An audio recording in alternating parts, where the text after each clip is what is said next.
Hi. One of the things you just mentioned is that in some of the proprietary vendors where they supply lots of different software, obviously they should be working nicely together across the different teams. With open source, we have Red Hat, we have credativ, we have EDB. How do we continue to see that the companies that provide the enterprise level support we need are working tightly and continuing to work tightly together to make sure we have less gaps tomorrow with open source than we have today with open source? So how do we see the tie-up between the open source enterprise support community rather than the open source project communities to make sure that enterprise gets the full support? And we have a support provider here. Yeah. But I guess I'm looking to see how the different groups providing enterprise open source technologies work together. You want to that, Michael? Sure. I mean, it's easy for me to answer because we do provide enterprise level support for all the open source pieces. So we kind of integrate all of this. But I think the most important part there is, yes, something might happen to company X, Y, or Z with their open source product, but it's still open source. Somebody like us or any other company could take over the source and could give you the help you need. When you go into proprietary space and that company goes out of business for whatever reason, you're lost. There is no way to get anything for this software. And that cannot happen in open source. And that's why it's important that we have communities. As Chris mentioned before, Red Hat works with communities. It's not that Red Hat creates all the software. It's the relationship with those open source communities that's important. And an open source community of something that's mission critical for you should never be one person. It should always be a group of people. Like we have 30 committers in Postgres roughly, and we have more than 100 people constantly sending patches. So the chances that all of them disappear are exactly zero. And even just as important as open source is open standards. For example, we're all containerizing our applications these days, and having an open container initiative which standardizes the image format as well as the runtime to ensure portability and flexibility in deploying on any provider is because not just it's open source, but it's open standards. And that's a very key part to making open source successful and to building that ecosystem so that other vendors can play nicely together and the things interoperate as well. Ed?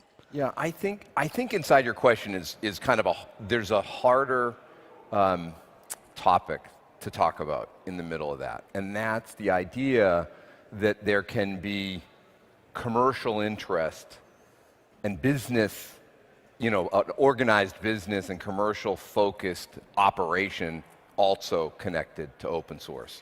Because I think, we want to embrace the best of what community can deliver, right, for the benefit of an enterprise, but we also know that there's a practical side that has to deal with SLAs and the ability to get help and support in similar fashions to the way you might normally get it from a traditional proprietary vendor.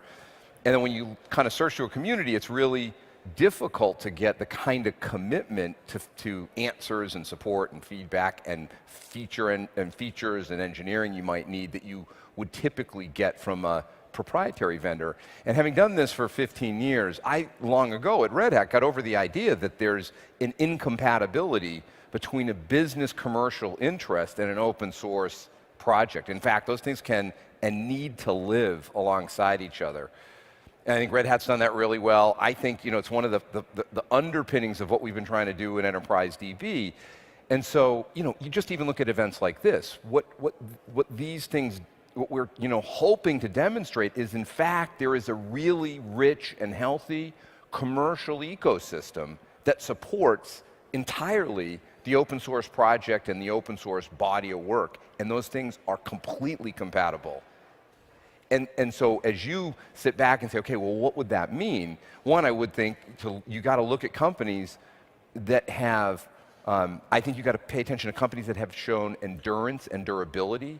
And what I mean by that is there's been continuity of the ability to contribute to the community, develop strong partnerships that build ecosystem, and perform financially so that those are companies that can be with you for the long term. I don't think anybody questions whether Red Hat is going to be available to them to help them.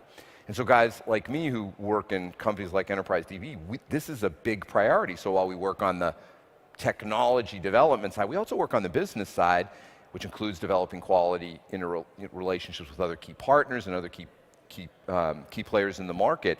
And I think you got to size the companies up on those dimensions too. You got to size them up on the technical chops and the true commitment to the projects that they're supporting, and you got to size them up on the business chops. And I think that's totally inbounds. I don't think it's just inbounds. I think it's an absolute requirement.